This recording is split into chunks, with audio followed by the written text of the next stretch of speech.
Have you ever seen or heard of biblical icons where Jesus or the Virgin Mary have dark skin, or even Abraham or King David? Then look beyond Europe. Russia has opened its vaults to reveal biblical icons featuring darker-skinned figures. In case this is making you wonder if Russia has its own twist on biblical figures, the answer is a no. This is not the case at all. This is, a matter of fact, as real as the untouched horizon of time. These icons aren't just artistic anomalies. These hold deep meanings of hidden shaded truths, sparking serious, curious questions about history and faith, representation, and the unexpected corners of religious art. Pay close attention, amazing people. You are just about to hear it today, like it is, in this video. Before we continue, kindly endeavor to hit that like button as a way of supporting our works. Share with your families and friends to keep spreading our eye-opening black narrative, and subscribe to stay put for more, while you help in building the rising membership of this channel. We appreciate your support. First and foremost, let's start with the person of the most popular name in the world today, Jesus. Mark chapter 4 verse 22. For there is nothing hidden which shall not be manifested, neither anything kept secret that would not be brought to light. For centuries, the most common image of Jesus Christ, at least in Western cultures, has been that of a bearded, fair-skinned man with long, wavy, light brown or blonde hair and often blue eyes. But the Bible doesn't describe Jesus physically, and all the evidence we do have today indicates that he probably looked very well different from how he has long been portrayed. The Good Book offers few clues about Christ's physical appearance. Most of what we know about Jesus comes from the first 4 books of the New Testament, the Gospels of Matthew, Mark, Luke, and John. According to the Gospels, Jesus was a Jewish man born in Bethlehem and raised in the town of Nazareth in Galilee, formerly Palestine, now northern Israel.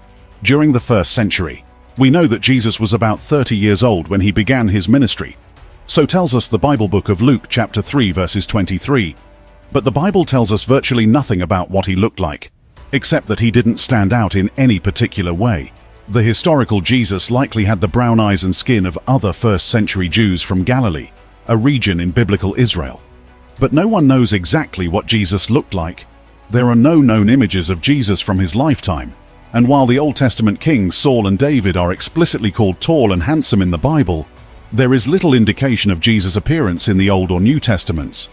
In addition, when Jesus was arrested in the Garden of Gethsemane before the crucifixion, Judas Iscariot had to point Jesus out to his soldiers among the disciples, presumably because they all appeared similar to one another. But the words of the Bible in itself did not hint on the reasons behind their similarities.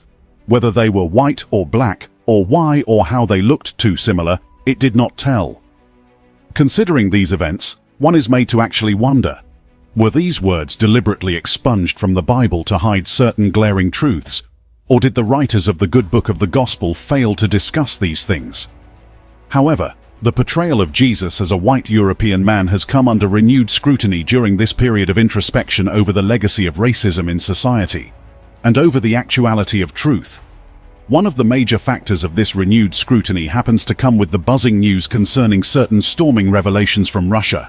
For some time now, the recentness of this event has got everyone talking in wonderment.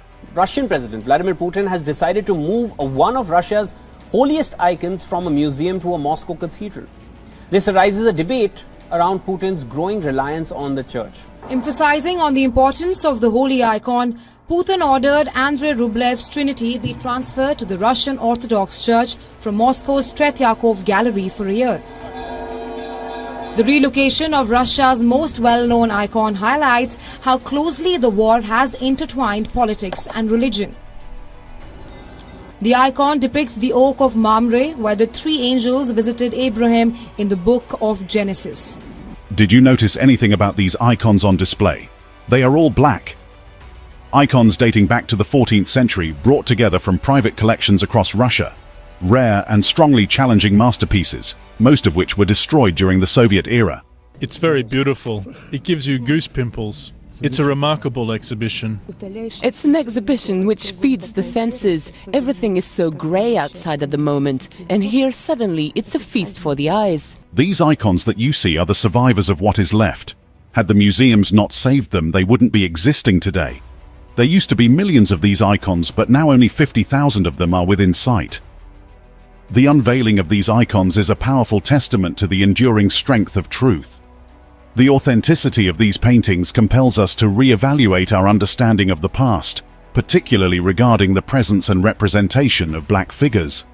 For centuries, these figures may have been shrouded in obscurity, but their rediscovery sheds light on previously untold stories, standing as a challenge to long-held assumptions, prompting us to rewrite history with a more inclusive lens. Many Russian icons were destroyed or sold abroad by agents of the Soviet government. Some were hidden to avoid destruction or were smuggled out of the country. Since the fall of communism, numbers of icon painting studios have again opened and are painting in a variety of styles for the local and international market. Many older, hidden icons have also been retrieved from hiding or brought back from overseas. The Castel San Angelo in Rome is currently hosting an exhibition of 40 Russian icons that have left their country for the first time. They are pieces of art that were hidden after the October Revolution of 1917 in order to protect them from anti-religious destruction. Soprattutto è la prima volta che It's the first time that a large number of Russian icons have come here to Italy. In addition, here are a dozen examples that have never before been moved. They appear for the first time in our catalog. Icons are usually painted on wood and meant to represent saints or sacred elements. The Orthodox tradition considers them as if they were the gospel, inspirations of God through the hand of the artist. Their deep symbolism is reflected from the meaning of icon as a representation or vision from another world. The wood evokes the Holy Cross through its gold background, divine light, and the cloth attached to the wood evokes the cloth that covered the body of Jesus Christ. è un'importanza notevole e fondamentale. Without a doubt, they have a great importance and a fundamental recognition in Russia, because the icons represent for Russia what the pyramids represent for Egypt, or the temples to the Greeks. The exhibition shows icons ranging from the 15th century until the early 20th century. It's a rare opportunity to see the religious soul of Russia through its... There's been so much debate going on around the world of late, bestirred by the unveiling of these black biblical icons.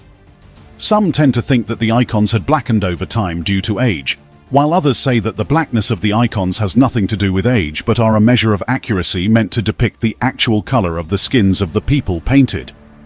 Because they were black people, says Robert Rubin.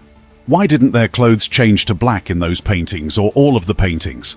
The true Israelis were black-skinned people, not white. Likewise, the ancient Egyptians. The Reshet structure in Mauritania is also the location of Atlantis. Russians did not change their paintings just as other countries did. They simply kept the true paintings and iconography.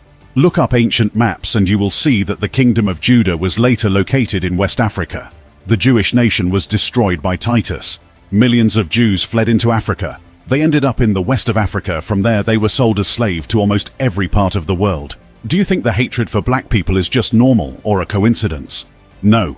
It was because they, Israelis, did not keep the commandments of God. Moses informed them of the blessings and curses, as we can see in the Bible book of Deuteronomy. God told them they will lose that land to people whom they did not know if they disobey him. The hatred for the black children of Ham and Shem is because the children of Shem have mixed up with the children of Ham. They are both black-skinned. The prime target of this hate is actually the children of Shem.